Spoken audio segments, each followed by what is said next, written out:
After 9 years of sacrificing myself caring for my mom and supporting my family, I overheard my mom and sister calling me a meal ticket at my sister's graduation party. I emptied my bank account and left home. A month later they contacted me in a panic asking where is our money, but I laughed and said, "My name is Rebecca, and I am 30 years old. For a long time, I have been struggling with a complex family environment. It all began when I was 20 years old. At that time, I was a lively and hopeful second-year college student, majoring in psychology. Inspired by a therapist who supported me after the loss of my father during my childhood, I had set myself a high goal to become a clinical psychologist. My academic life was flourishing, and I was blessed with good friends. I enjoyed spending time with my peers and even had plans to study abroad the following year. However, everything changed when my 52-year-old mother, Helen, became unable to continue her work due to a severe chronic illness. The illness caused damage to her joints and muscles, subjecting her to constant pain and gradually limiting her mobility. Doctors informed us that there was no fundamental treatment for her progressive disease. At that time, my younger sister, Sarah, was only 15 years old and a high school student. She was full of typical teenage rebelliousness, spending her days in a moody state and immersing herself in video games. Our father had died in a traffic accident when Sarah was still an infant. Since then, our family of 3 had been supporting each other. Our mother had supported our household as a legal secretary, but with the onset of her illness, she could no longer continue working. As her condition worsened, I felt a strong responsibility to support our family. Sitting in my small dorm room, facing a desk scattered with psychology textbooks, I realized that I had to give up the dreams I had envisioned. It was not an easy decision to make. However, there were no other realistic options available. My mother needed regular care and treatment, and it was too much to expect Sarah to take on such responsibilities at her young age. The day I went to the administrative office to withdraw from college is still etched in my memory. My advisor tried earnestly to persuade me to stay, suggesting part-time attendance or taking a leave of absence, but I knew those options would not suffice to support our household financially. Our family urgently needed economic support, and there was no time to wait. At the age of 20, I dropped out of college and started working full-time. My first job was as a receptionist at a small local accounting firm. Although the salary was modest, it was stable, and by moving back home to live with my mother and Sarah, we could save on rent. The first few months were incredibly tough. I had left behind the stimulating lectures and study groups I had in college for a routine of answering phones and doing clerical work. In the evenings, I would support my mother's rehabilitation and ensure that Sarah did not fall behind in her studies. At night, I often questioned whether my decision was the right one, but I always managed to motivate myself and chose to move forward. I once believed that a day would come when my mother's condition would stabilize, Sarah would grow independent, and I could return to school. Even as that hope faded over time, I could not let go of the possibility.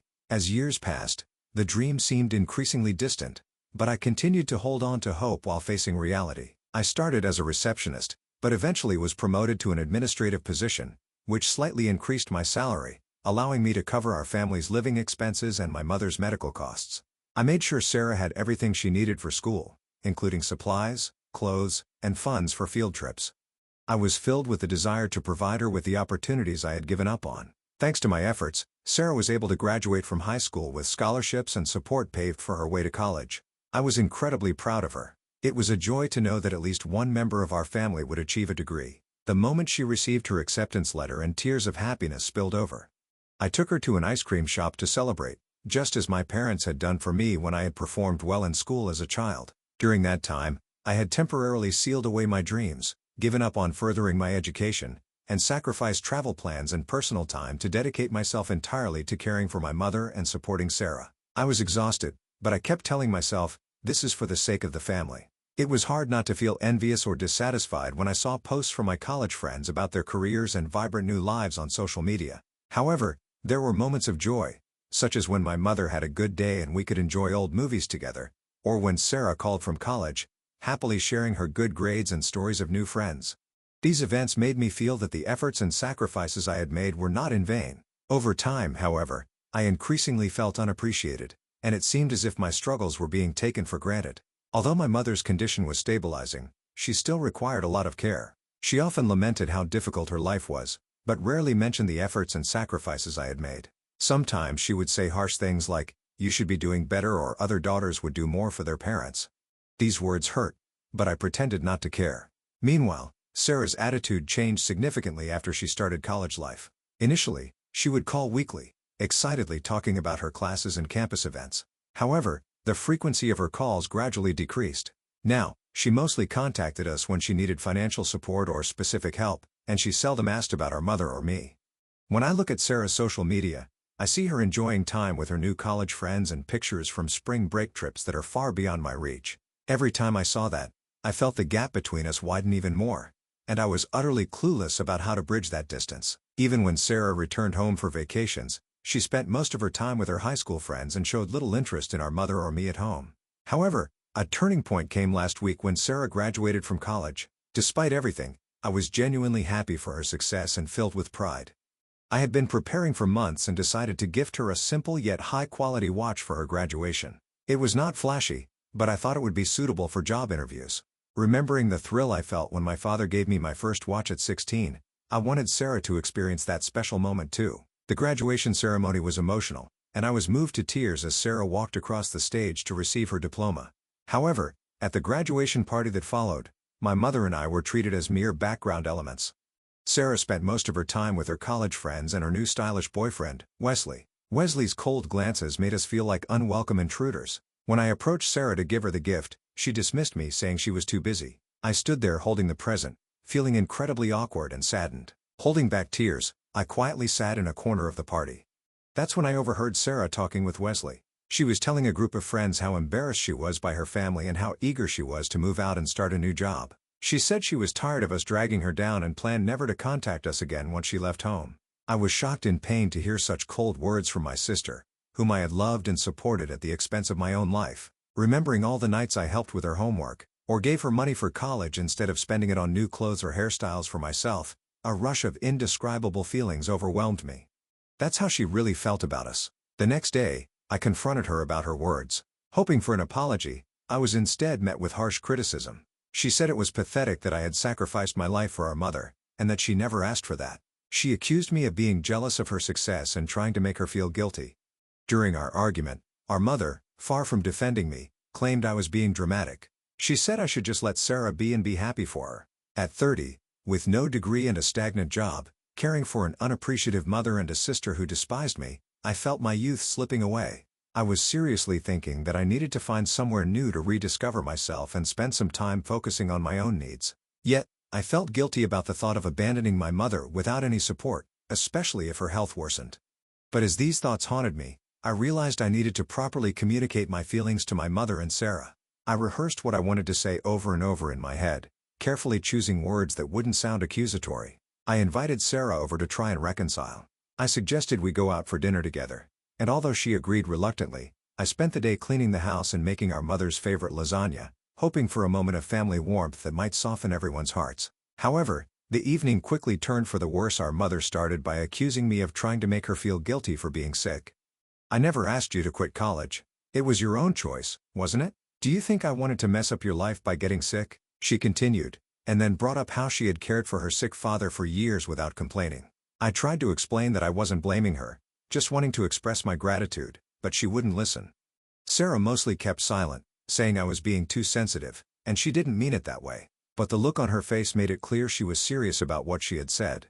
She began to talk about her achievements, her degree, job offers, and plans to move to the city. Looking at me, she said, "What have you done? You're almost 30, still living at home, working as a secretary."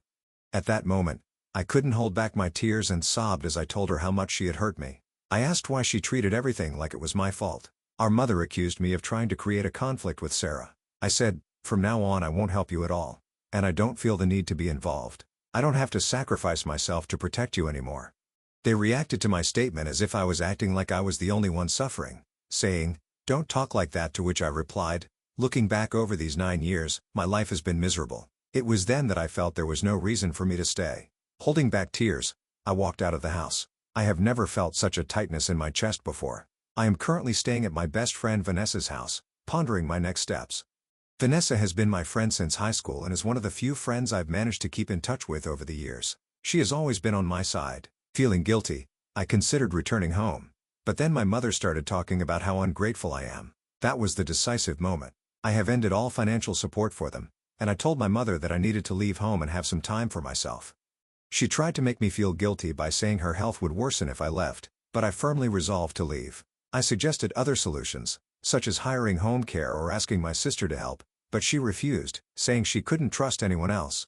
Afterwards, she sent me messages alternating between blaming me and begging me to come home. I have now blocked her number. I haven't heard from Sarah at all. Vanessa's apartment isn't large, but she has offered me a place to stay. It feels strange to have free time in the evenings without having to rush home to check on my mother or do household chores. I'm still getting used to this quiet. I no longer have to worry about my mother calling for help. Finding myself again, not just as a caregiver, is still a bit difficult, but I am beginning to feel hopeful about my future for the first time in a long while. It has been a month since I left home. Living with Vanessa felt like a fresh breeze, and she has been a great support. With the savings I had accumulated over the years, I decided to enroll in community college. I am currently taking an introductory psychology class and an English writing class. Returning to school and studying again feels indescribably good. When I attended class for the first time in years, I was filled with a mix of excitement and anxiety. Having not been in school for a long time, I was worried about being the oldest in the class, and whether I could keep up, but my worries were unfounded. There were several other adult students near my age in the class, and some were even older than me. Balancing household duties, work and school has been very challenging. But social life in this new environment is a different kind of stress than I've experienced before. This stress feels like it's not just about surviving, but about growing. I have also started therapy to sort out my feelings about my family. Talking to a third party has been very beneficial. She has taught me how to set boundaries and increase my self-esteem. We have explored why I felt it was natural to sacrifice myself. Last week, I ran into my mother's sister, Lynn, at the supermarket.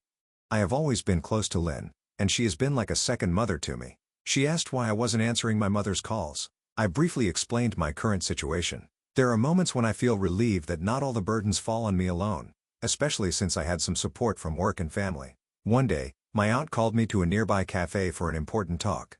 "Rebecca, our relatives all know how much you sacrificed for your mother and Sarah over the years. You dropped out of college at 20 and have supported the family ever since. I want to help you." My aunt decided to give me part of her inheritance. After various procedures, I received $50,000. This unexpected support has opened up great possibilities for my new life, but what pleased me more was that my decade-long efforts were finally recognized by someone. Thanks to my aunt's help, I have been able to take the first steps toward a new life. I have started looking for a new job. Last week, I applied for an entry-level position in the HR department of a local nonprofit organization and was hired. The salary is slightly higher than my current job and offers opportunities for career growth. Most importantly, the job is meaningful and aligns with my interests. Overall, I am cautiously optimistic as I continue to monitor my situation. I have also resumed hiking, a hobby I loved but hadn't had time for in years. I realize I have a long road ahead. It will take time to untangle the years of codependency and rebuild my life, but I am determined to proceed positively, no matter how difficult. Even when faced with challenges, I am learning to build trust in myself and my choices. As a result, significant changes have emerged that are markedly different from before. I was able to muster the necessary courage to make these changes. My deep interest in psychology has contributed to this, and for once I want to experience being in a workplace where my efforts are recognized and appreciated. I am continuing with my community college classes, which are going well. Next year I will earn my associate degree. Additionally, with the support from my aunt, I plan to transfer to a 4-year university to earn a bachelor's degree in psychology. Balancing school and work is not easy, but I am tackling it with more motivation than I have ever felt before. Thanks to living with Vanessa, I feel connected to the community, family, and friends. There are tough times, but I try not to dwell on them too much. With the help of my therapist, I am learning how to face these emotions and maintain proper boundaries. Sarah finally graduated and moved to another place to start her new job. She sent a message saying she wants me to keep doing well even in her absence. I did not reply to her message. It saddens me that our relationship could never be what it once was. I remember our close times, but I also recognize that I must accept the change. I hoped there would be an opportunity for us to talk in the future, but that surprisingly came sooner than expected. Before my sister moved out, we met up one more time. Upon arriving, I immediately considered leaving the room, but ultimately decided to stay and listen to their side of the story. At first, it was quite tense, and the atmosphere was uncomfortable.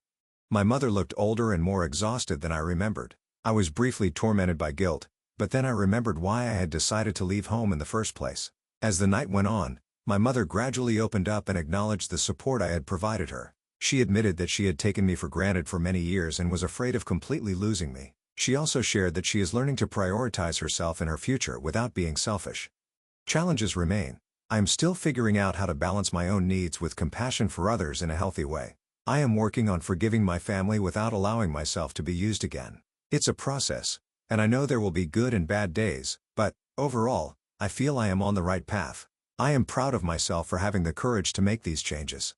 3 months after I left home, I received news from my Aunt Lynn that my mother had been hospitalized. She was rushed to emergency care due to a worsening autoimmune disease, and it was clear that she could no longer live alone. Since I had left, her condition had rapidly deteriorated. She often forgot to take her morning medication, struggled with rehabilitation on her own, and could not manage household tasks. She refused meal delivery services, saying she couldn't trust food prepared by others and found it difficult to shop even at the nearby supermarket. Eventually, the refrigerator was left with only spoiled food, and she wasn't eating properly. After being hospitalized, she had no choice but to acknowledge the need for home care. She reluctantly accepted the help of a social worker and home health aides arranged by my aunt. During this time I received an unexpected message from my sister Sarah. "Rebecca, I need to talk to you.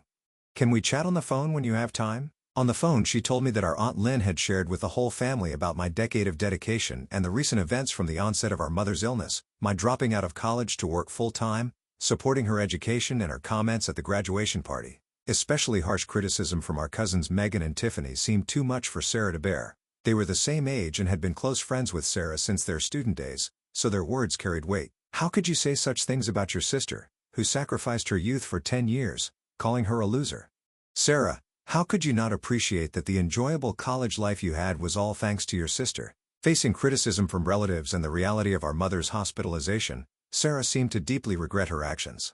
"Rebecca, I'm really sorry. I wanted to be acknowledged in my new environment, and I was a complete fool, ashamed of my own origins. I deluded myself into thinking that the success I had was solely due to my own efforts and not built on your sacrifices. I now understand how selfish and cruel that was." Sarah said she would fly back for the weekend. She wanted to think about what she could do regarding our mother's care and even offered to allocate part of her salary for our mother's caregiving expenses. I am not yet ready to fully accept Sarah's sudden apology. It will take time to determine whether her actions truly reflect her remorse, not just her words. "Rebecca, I want to take some time off to meet and talk in person," Sarah proposed. After some thought, I agreed to meet her for a short time over the weekend, she returned. Waiting at the cafe, Sarah appeared, looking a bit thinner than before. "Rebecca, I'm truly sorry. It was only after being pointed out by others that I realized the folly of my actions. Although we are apart, please let me support the caregiving costs with part of my monthly salary. Also, I'll use my long vacations to visit a few times a year to check on Mom. And I'll also keep in regular contact with her online." I didn't sense any deceit in Sarah's words, but based on past experiences, I couldn't immediately trust her. Would the promised financial support and regular contact truly continue? I plan to observe over time. As for our mother's condition, I occasionally receive updates through Aunt Lynn. Initially confused, she has gradually adapted to the caregiving service, and her relationship with the helpers is reportedly good. I'm not yet ready to meet her in person, but hearing that her life is getting back on track gives me some peace of mind. Aunt Lynn's actions have indeed sparked necessary changes in our family. However, only time will prove whether these changes are genuine.